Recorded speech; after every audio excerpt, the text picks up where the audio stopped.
श्री राधे राधे। भक्तों, मानव ही एकमात्र प्रकट प्राणी ऐसा है जिसमें बोलने की क्षमता होती है। मैं देवी देवताओं और राक्षसों की बात नहीं कर रहा हूँ, जो प्राकृत प्राणी हो उनकी बात कर रहा हूँ। पशु पक्षी और पौधों में भी ये क्षमता होती है, लेकिन हमें उन्हें समझने की क्षमता नहीं होती।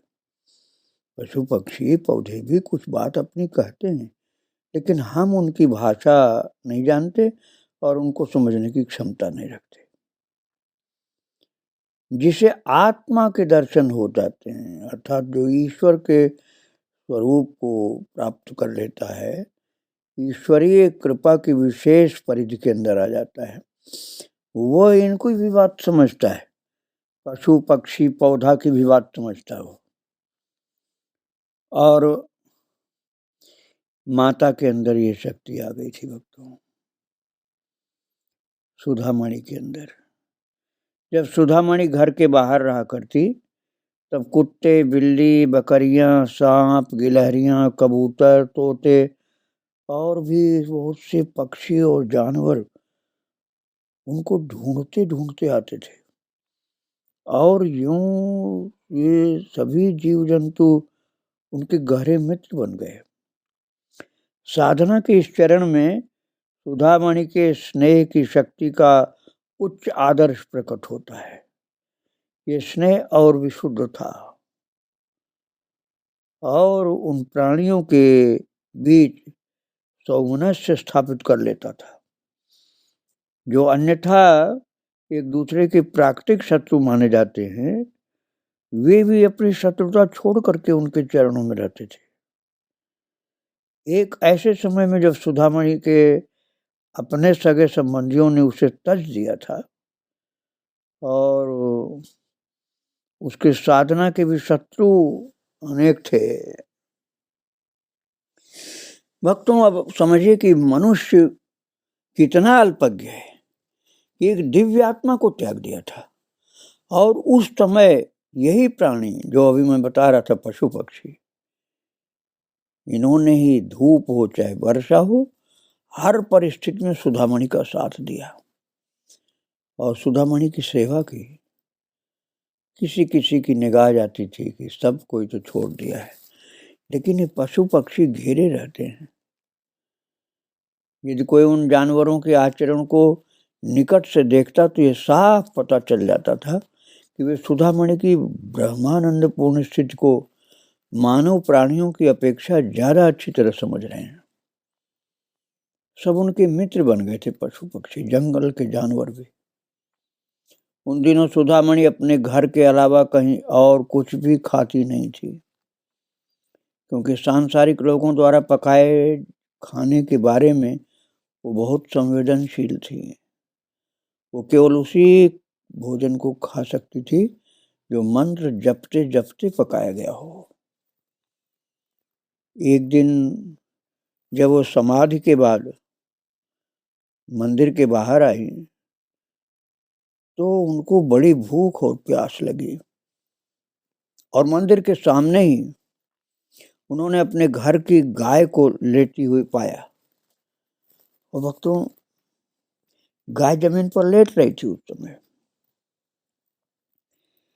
तो गाय अपनी पिछली टांगों को इस ढंग से रखे हुए थी कि उसके थनों से दूध पिया जा सकता था। ऐसे अपने पैरों को फैलाकर रखी थी।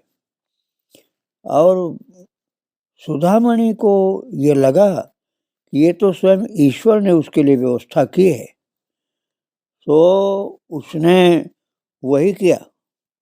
बछड़े की तरह सुधामणि ने उसके थनों से सीधे दूध पीना शुरू कर दिया, मुंह लगा करके। और यूं उन्होंने अपनी भूख प्यास अच्छी तरह से मिटा ली। भर पेट दूध उस गैया माता ने पिला दिया, बिना हिले डुले, बड़े प्यार के साथ। अब आप विचार करिए, मनुष्य नहीं समझ रहा, लेकिन गौ माता कैसे समझ रही थी कि भूख प्यास मिटा दिया अपने दिव्य पवित्र दूध के द्वारा। और आनंदित हो रही थी गौ माता। हम इसको केवल संयोग की बात नहीं कर सकते हैं। उस दिन से उस गाय की ये दैनिक आदत बन गई कि वो जब तक मंदिर के बाहर, अर्थात उस समय तक मंदिर के बाहर तब तक बैठी रहती जब तक सुधामणि अपनी ध्यान समाधि से बाहर नहीं आ जाती। सुधामणि को ध्यान के बाद समाधि लग जाती थी ना, कई कई घंटे तक शरीर का उनको होश हवास नहीं रहता था। और जब वो बाहर आती समाधि के बाहर, तो गाय अपने वैसे पैर को फैला करके थन को बाहर की तरफ करके लेट जाती थी महाराज। बालिका को दूध पिलाने से वो गाय अपने बछड़े तक को दूध पिलाने या घास खाने से इनकार कर देती थी। पूरा दूध सुधामणि को पिला देती थी गाय, बछड़े के लिए भी नहीं छोड़ती थी। बछड़े के लिए घास चरने का इशारा करती थी, घास चरो। और चिढ़ करके सुगुणानंदन अर्थात जो पिताजी और परिवार के दूसरे सदस्यों ने कई बार उस गाय को जहां वो बालिका प्रतीक्षा करती थी उस स्थान से हटाने की कोशिश की। वे गाय की पूंछ पकड़कर खींचते और बाल्टी भर भर करके पानी फेंकते उसके ऊपर कि यहाँ से भाग जाए। लेकिन चाहे जो कोशिश की जाती, वो गाय मंदिर के सामने से 1 इंच भी नहीं हटती। कितना इसको ढकेलो, खींचो, पूंछ खींचो, पानी फेंको, कुछ भी करो, वो गाय हटती नहीं थी जब तक सुधामणि को दूध नहीं पिला लेती थी। और सुधामणि मुंह लगा करके थन में दूध पीती थी। कुछ दिनों तो बच्ची के लिए दूध पड़ोस के किसी घर से भी आ जाता, फिर तो वह शुद्ध तो नहीं होता था, उसमें थोड़ा थोड़ा पानी भी मिला होता था। और सभी सुधामणि को दूध पिलाना चाहते थे जो जान गए थे, लेकिन ऐसा दूध कभी पी लेती सुधामणि जो बाहर के कोई ला करके दिए गाय के अलावा, उस गाय के अलावा और कोई दूध ला के पिला देता तो महाराज सुधामणि को उल्टी हो जाती थी। कई बार ऐसा हुआ कि जिन लोगों ने सुधामणि को ऐसा मिलावटी दूध भेजा था उन्हें कई तकलीफें हो गई। इसलिए सुधामणि ने ये निश्चय किया कि आगे से वह कुछ खाएगी पिएगी जो भगवान ने उसे प्रदान किया है। और अगले ही दिन एक असाधारण घटना घटित हुई जिससे पता चलता है कि दैवी आयोजन कितने रहस्यपूर्ण होते हैं। भक्तों, शायद पर्याकडऊ से 6 किलोमीटर दूर उस गांव पंडार तुरत की बात ये है, 6 किलोमीटर के आसपास है वो जगह। ये वही जगह है जहाँ सुधामणि की नानी रहती थी। वही सुधामणि के उसी जगह पर सुधामणि के मामा रत्नदासन हमेशा की तरह गौशाला की गायों को खोलकर उन्हें नहलाते धुलाते और घर के सामने के आंगन में ले आए। अचानक ही उनमें से एक गाय छूट भागी। अब आप देखिए भगवान क्या लीला कर रहे हैं। जो गाय थी ना उन मामा की, उनमें से एक गाय छूट के भागी जोर से और सागर तट के किनारे किनारे भागने लगी और वहां से उत्तर की ओर मुड़ गई। गाय इतनी तेज भाग रही थी कि रत्नदासन जो गाय का मालिक था उसके साथ भागने में बहुत मुश्किल हो गया, भाग ही नहीं पाया, इतना दौड़ नहीं पाया। आखिरकार गाय सुधामणि के गांव की ओर मुड़ी जहां वो उससे पहले कभी गई नहीं थी। कौन सी ठाकुर जी की कृपा हुई कि गाय उस माता की सेवा के लिए भागी जा रही उस गांव में जहां कभी गई नहीं थी 6-7 किलोमीटर दूर, और फिर सीधे इरमंडेल की ओर भाग गई जहां पर वो सुधामणि रहती थी। रत्नदासन ने बाद की घटनाएं देखी, उनके आश्चर्य का पारावार नहीं रहा। गाय सीधे उस ओर गई जहां सुधामणि ध्यान में बैठी थी और बड़ी ममता से बालिका को ऐसे चाटने लगी वो सुधामणि को, जैसे अपनी किसी पुरानी सहेली को अपना प्रेम जता रही हो। सुधामणि अपने गहरे ध्यान में थी, तो गाय पास में ही बैठ गई। समाधि इतनी गहरी थी भक्तों की, गाय के चाटने पर, जबकि गाय की जीभ जो होती बड़ी खुरदरी होती, लेकिन वो फिर भी समाधि नहीं टूटी। तो गाय बैठ गई बगल में और उसे देखती रही, जैसे समाधि के बाहर आने का इंतजार कर रही थी। और कुछ देर बाद सुधामणि ने आंखें खोली और थोड़ी परिचित सी गाय को देखकर उसके पास धीरे से गई, और उस क्षण गाय ने अपनी एक टांग ऊपर उठाकर उसे दूध पीने के लिए निमंत्रित सा किया। ऐसे लेटी गाय के बिल्कुल थन ऊपर कर दिया और इशारा किया अपने सिर से कि आओ दूध पी लो मेरा। सुधामणि ने जी भर करके उसके थन से दूध पिया और बच्ची के मामा दूर से ये सब देख रहे थे और अविश्वास के मारे सिर हिलाते जा रहे थे कि मैं जो देख रहा हूँ ये क्या देख रहा हूँ। अरे ये गैया किस तरह से दूध पिला रही है, सिर हिला हिला के बुला रही है, और ये सुधामणि तो पूरा दूध पिए जा रही है।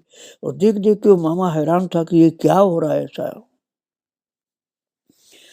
सबसे आश्चर्य की बात मामा को यह लग रही थी कि किस रहस्यपूर्ण शक्ति ने गाय को सुधामणि जहाँ रहती है उस जगह पर आने के लिए बाध्य कर दिया। प्रेरित ऐसे कैसे किया, कौन सी महान शक्ति ने? ये इतनी दूर से भागते, कितने गांव को पार करते, 6 किलोमीटर दूर आ करके इस जगह पहुंच गई जहां कन्या, ये लड़की बैठी हुई थी समाधि में। तो स्पष्ट है कि समुद्र तट से वो गाय जिस प्रकार अंधाधुंध दौड़ती दौड़ती आई थी, उसके पीछे एक स्पष्ट उद्देश्य था। वही उद्देश्य था कि सुधामणि को दूध पिलाना है भरपेट। माना कि बरसों पहले जब सुधामणि नानी के घर रहती थी तो शायद उसने कुछ दिनों के लिए गाय की सेवा की हो। क्या उससे उस प्राणी के अप्रत्याशित आचरण की तर्क संगतता समझ में आ सकती है? नहीं, साधारण जनों को नहीं समझ में आएगी। अब जब जरूरत थी तब गाय भागती हुई इतनी दूर से आई थी और हृदय की भावना के आगे झुकना पड़ता है,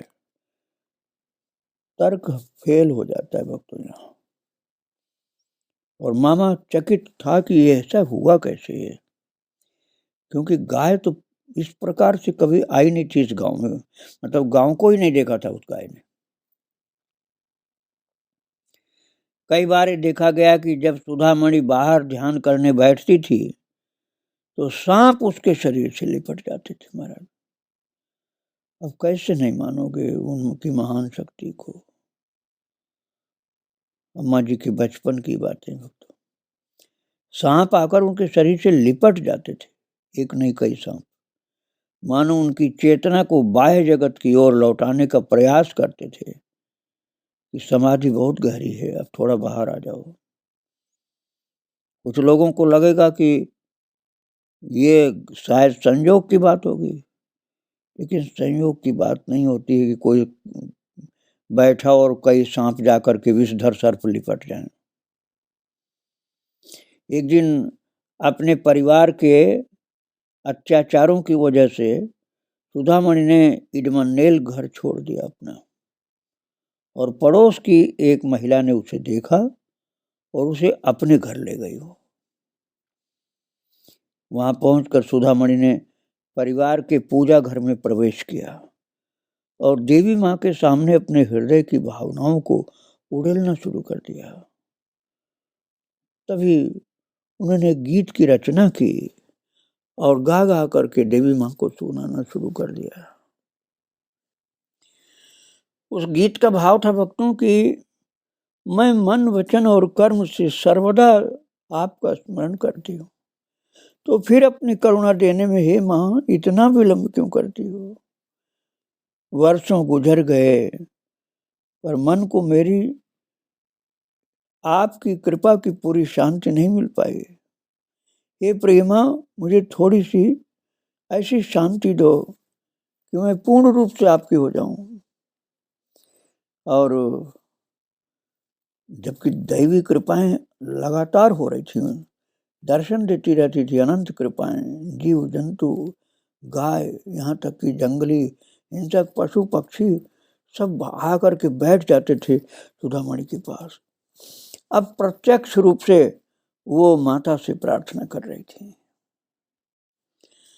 भक्त सुधामणि की जो भक्ति थी उसको समझना भी सामान्य साधक के लिए मुश्किल है, बहुत मुश्किल है। उस समय जब देवी माँ से वो विनती कर रही थी तो ऐसी उन्मत्तता की झोंक सी आई उनके अंदर कि वो जमीन पर लौटने लगी, अपने कपड़े फाड़ने लगी। अगले क्षण वो जोर से हंस पड़ी और फिर बेरोक टोक लौटने लगी। घर वाले चिंतित और दंग होकर देखने लगे। उस बालिका को कैसे रोका जाए ये समझ में नहीं आ रहा था। उसी समय एक बड़ा सा सांप भागता हुआ आया दरवाजे पर और सीधे सुधामणि के बदन पर रेंगने लगा और परिवार के लोग भयभीत होकर देखने लगे, क्योंकि सांप ने अचेत बालिका के चेहरे को अपनी लपलपाती जीभ से चाटना शुरू कर दिया। अपनी लपलपाती हुई सांप की जीभ जो थी वो सुधामणि के चेहरे पर बारंबार घूम रही थी। वो सांप चाटे जा रहा था। उस क्षण तक ये होता रहा और सुधामणि पर उसका महाराज बड़ा प्रशमनकारी अर्थात शांति प्रदान करने वाला असर पड़ा। कुछ क्षणों के बाद बालिका की चेतना वापस आई। सांप उसके शरीर से अब रेंग करके धीरे धीरे उतर करके बगल में बैठ गया। कुछ देर सांप ने देखा, उसके बाद सर से भाग गया जंगल में सांप को। दर्शकों को ऐसा लगा कि शायद सांप को सुधामणि की चेतना को लौटाने का आवश्यक उपाय का पता था और उसने तुरंत वहां उपस्थित होकर सांप ने उसका इलाज किया है। किंतु सांप को बुलाने कौन गया, कैसे अपने आप आ गया? बुद्धि से बाहर की बात थी। बस आश्चर्य केवल होता था, सब चकित होकर देखते थे। इडमंडेल घर में आने वाले किसी भी व्यक्ति को सहज ही ये ध्यान में ये बात आ जाती थी कि अरे ये वही जगह है जहाँ सुधामणि के पास जंगल के जीव जंतु, सांप, बिच्छू, भयंकर से भयंकर प्राणी भागे चले आकर बैठ जाते हैं। प्राकृतिक वातावरण की ये विशेषता है कि नाना प्रकार के पशु पक्षी आते हैं और सुधामणि को तोतों से विशेष प्रेम था, तोते से, क्योंकि वे देवी माँ के प्रिय पक्षी थे।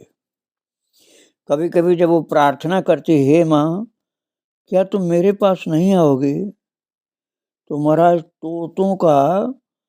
तोता पक्षी जो होते हैं उनका झुंड का झुंड उड़ करके आ जाता था उनके पास और आ करके सुधामणि के अगल बगल में जमीन पर सब तोते बैठ जाते थे। और एक दिन एक भक्त ने एक तोता दिया जो हमेशा सुधामणि के आसपास खेलता फुदकता दिखाई पड़ता था। बालिका उस तोते को कभी पिंजरे में बंद नहीं रखती थी। वो उड़कर जाने वाला ही नहीं था, साथ में बैठता था। एक दिन सुधामणि सोच रही थी, वो कितनी भयानक क्रूर दुनिया है, कहीं भी सत्य या नैतिकता का कण भर भी प्राप्त नहीं होता। सभी लोग धोखेबाजी वाली बात सोचते रहते हैं।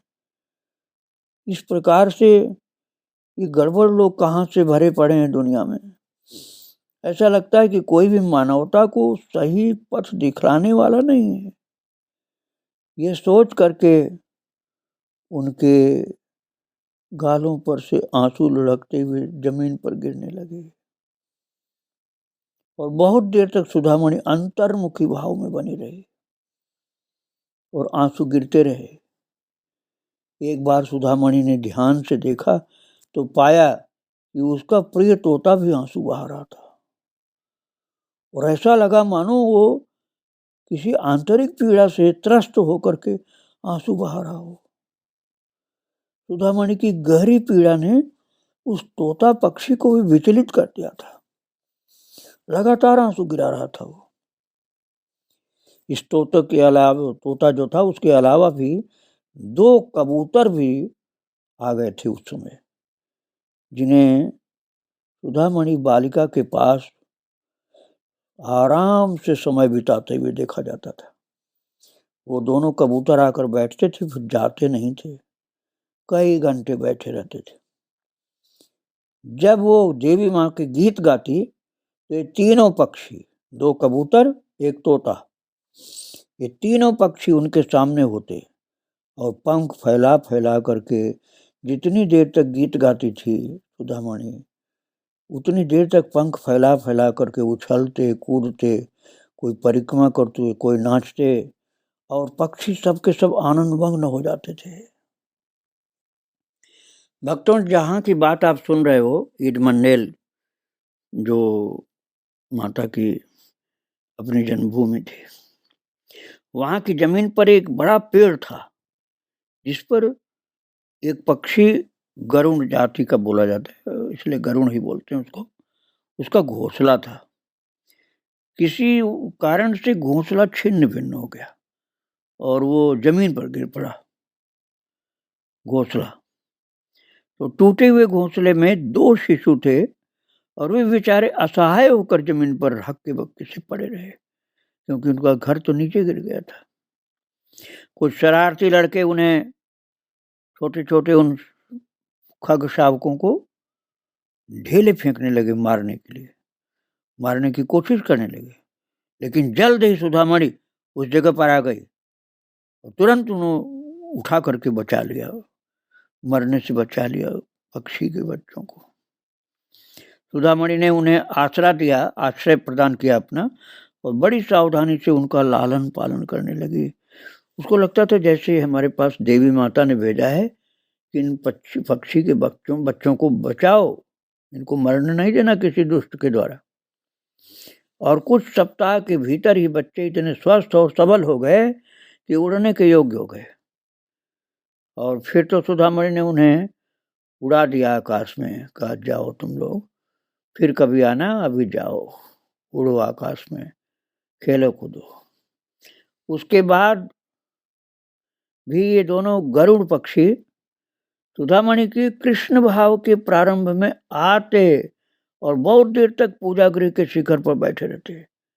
जब माता ने इनको उड़ा करके भेज दिया तब तो चले गए, लेकिन जब इनका भाव बहुत ऊंचा होता और प्रेम में, ध्यान में फिर समाधिस्थ हो जाती थी, तभी दोनों गरुड़ पक्षी इनके पास आ जाते थे, जिनको इन्होंने पाला था, और बस समाधि लगते ही आ जाते थे दोनों।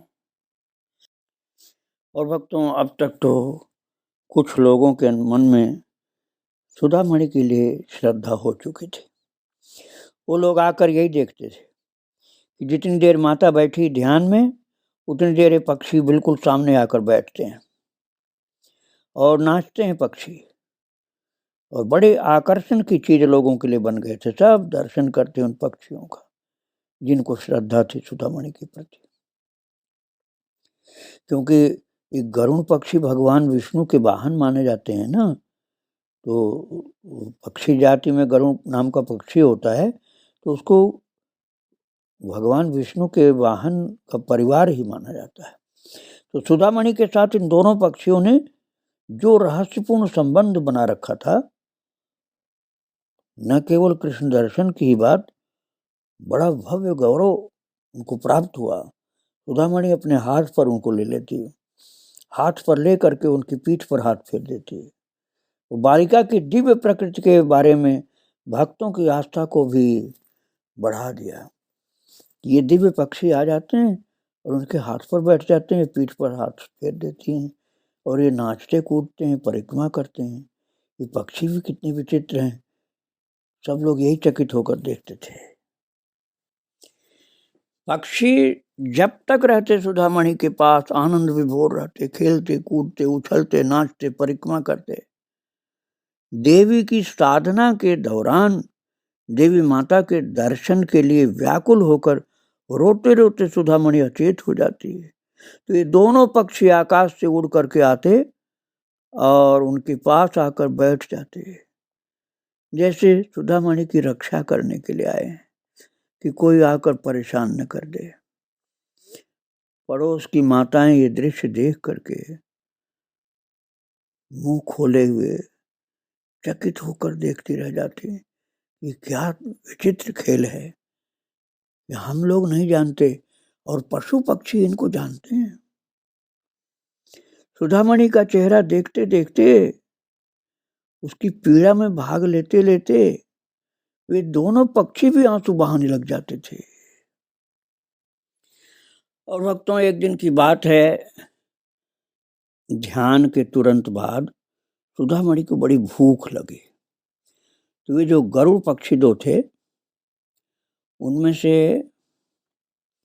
एक पक्षी सागर की ओर उड़ता गया और थोड़ी देर बाद वो उधर से लौट करके आया। तो आकर के सुधामणि को प्रणाम किया। दमयंती को कहीं से खबर लग गई कि गरुड़ पक्षी आकर के इसके पास सागर में वो घूम घूम करके आते हैं और कोई फल ला करके भेंट करते हैं कहाँ से। ज्यों पक्षी आकर के सम्मुख बैठते तो साधना के अवधि के दौरान कृष्ण की तीव्र अनुभूति उपलब्ध करने के लिए सुधामणि ने कहा, देखो तुम लोग मेरे लिए मछली न मत कभी लाना, मैं मछली नहीं खा सकती हूँ क्योंकि उसकी गंध तक से मुझे उल्टी हो जाती है। एक बार एक मछली लेकर के आया गरुड़ पक्षी, तो माता ने कहा, नहीं मैं मछली नहीं खाऊंगी, तुम उसी जगह ले जा करके मछली को डाल दो सागर में, मुझे मछली की गंध से उल्टी हो जाती है, इसलिए ये मेरे लिए कभी नहीं लाना, ध्यान रखना। माँ ने बात की और तुरंत वो गरुड़ पक्षी उड़ा और उस मछली को ले जा करके समुद्र में उसी जगह पहुंचा करके आकर के माँ को प्रणाम करके बैठ गया। और तो गरुड़ का ये दैनिक व्यवहार बहुत दिन बढ़ता गया। वो माँ की हर बात समझता था। भक्तों, माता के चरित्र को आगे मैं और आपको सुनाऊंगा। आज माता को प्रणाम करके यहीं विराम दे रहा हूँ। श्री राधे राधे, जय श्री राधे।